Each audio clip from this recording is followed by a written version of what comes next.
Otra cuestión fundamental que debemos reflexionar respecto a la nueva política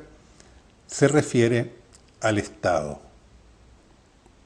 Hemos visto que el Estado constituye la forma unificante propia de la civilización moderna, constituyéndose en el eje central de su pilar político. Si nos planteamos transitar a una civilización nueva y superior, cabe preguntarse si el Estado permanecerá vigente en esta y, en el caso que la respuesta sea positiva, bajo qué condiciones su presencia y actividad no implicará mantener la política atrapada en la lógica de la civilización moderna que decae y perece. Ya hemos dicho que la historia de las civilizaciones demuestra que entre una civilización y la siguiente no hay una ruptura o separación completa, sino que muchos elementos de la civilización anterior permanecen vigentes y activos en la civilización nueva. Pero la cuestión, en el caso de la pregunta que nos hemos planteado, se refiere no a un elemento cualquiera, sino a la forma unificante que por definición es lo que define centralmente a una civilización. Sería en este sentido de esperar que, siendo el Estado la forma unificante central de la civilización moderna, deje de serlo en la nueva civilización que emerge. Pues bien, lo primero que podemos decir al respecto es que no sería la primera vez que la forma unificante de una civilización permanece vigente y activa en la nueva civilización, aunque no ya operando como tal forma unificante central,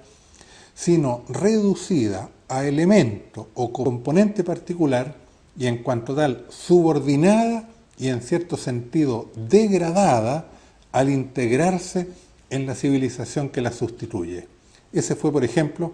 el caso de la Iglesia Católica, que de haber sido la forma unificante de la civilización medieval europea, permanece operante en la civilización moderna, en la cual ha sido el Estado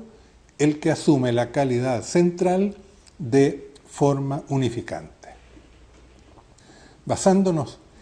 en ese precedente histórico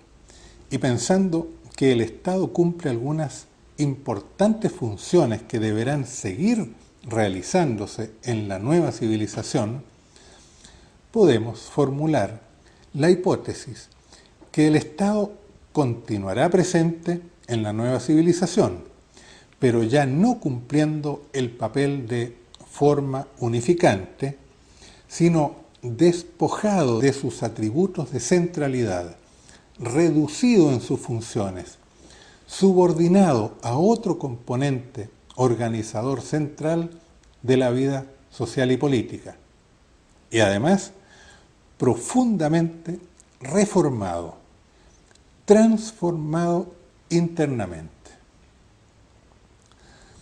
Examinemos, reflexionemos lo que puede significar y cómo se pueda llegar a todo esto. En base a todo lo que hemos examinado hasta aquí, especialmente en lo referido a los sujetos creadores de la nueva civilización, a las dimensiones de esta y a la forma de su expansión, al modo de elaboración de su forma unificante propia y a las características de la nueva política,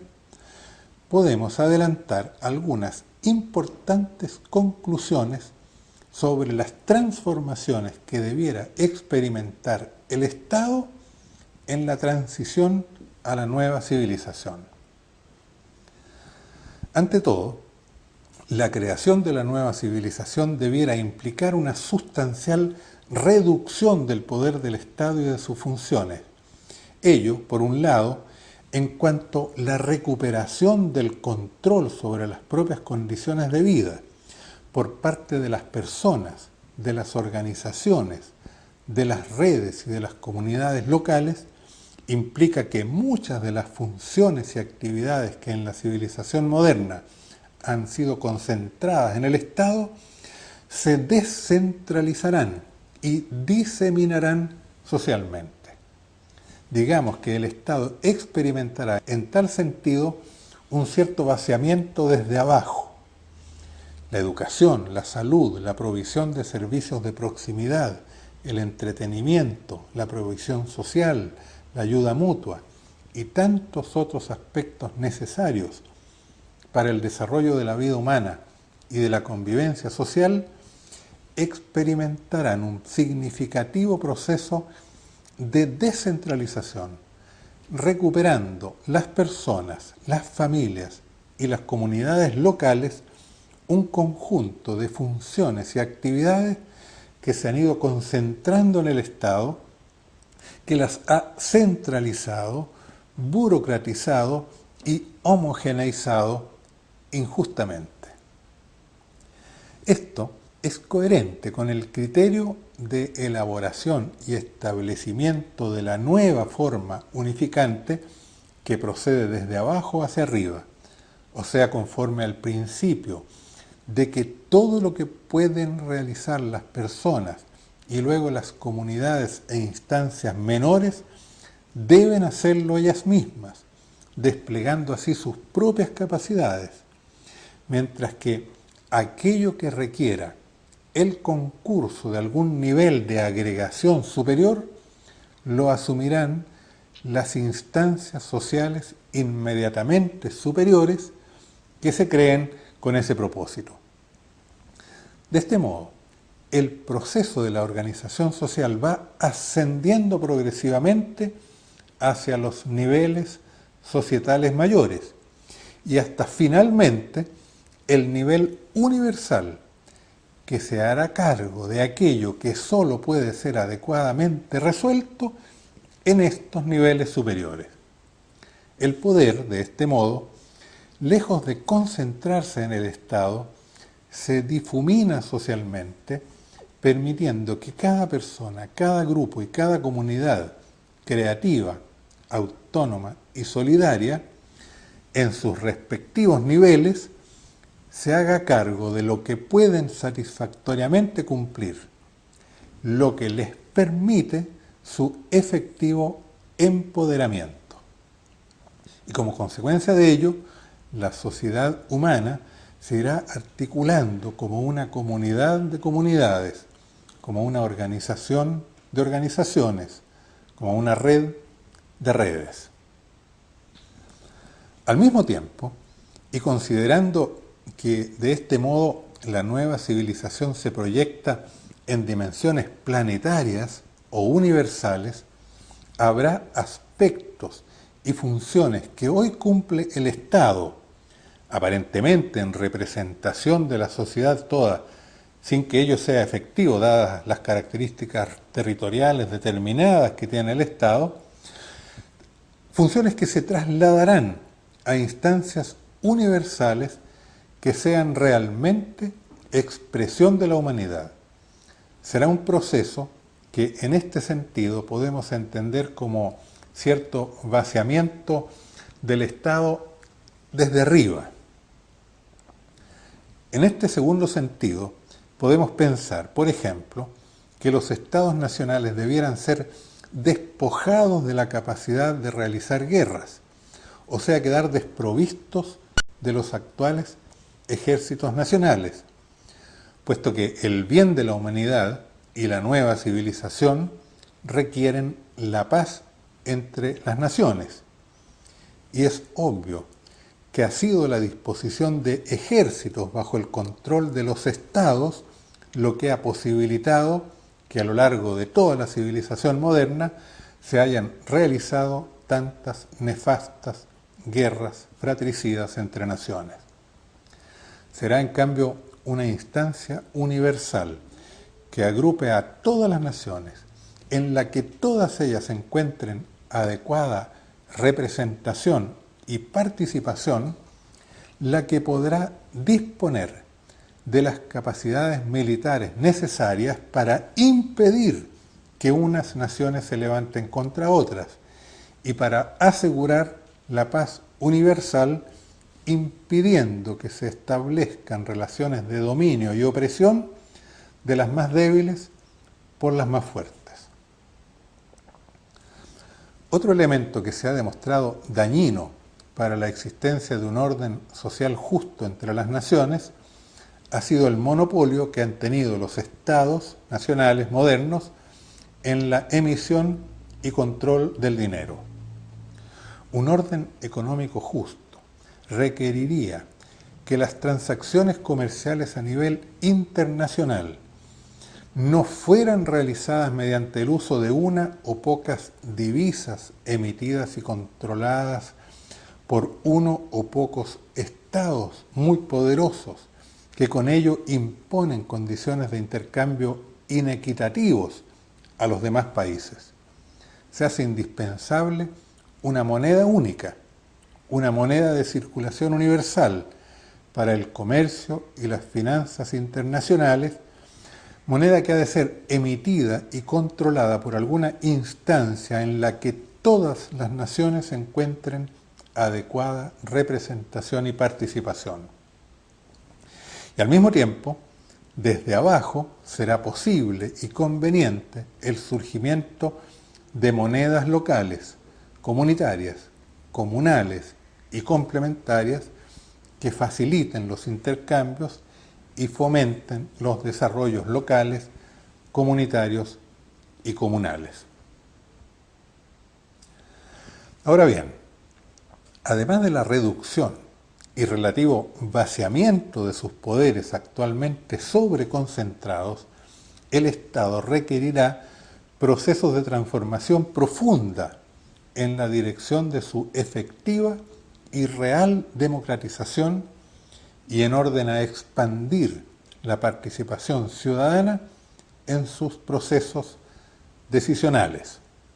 Por de pronto, y por las razones antes expuestas, los partidos políticos ya no serían parte de la estructura del Estado, no ejercerían la función de selección del personal directivo del Estado, no tendrían la representación de grupos, clases o categorías particulares, y en consecuencia la política y el Estado no se desenvolverían en un estado de permanente conflicto de intereses y de ideologías contrastantes. La necesaria mediación entre los ciudadanos y el Estado central no sería realizada por partidos políticos,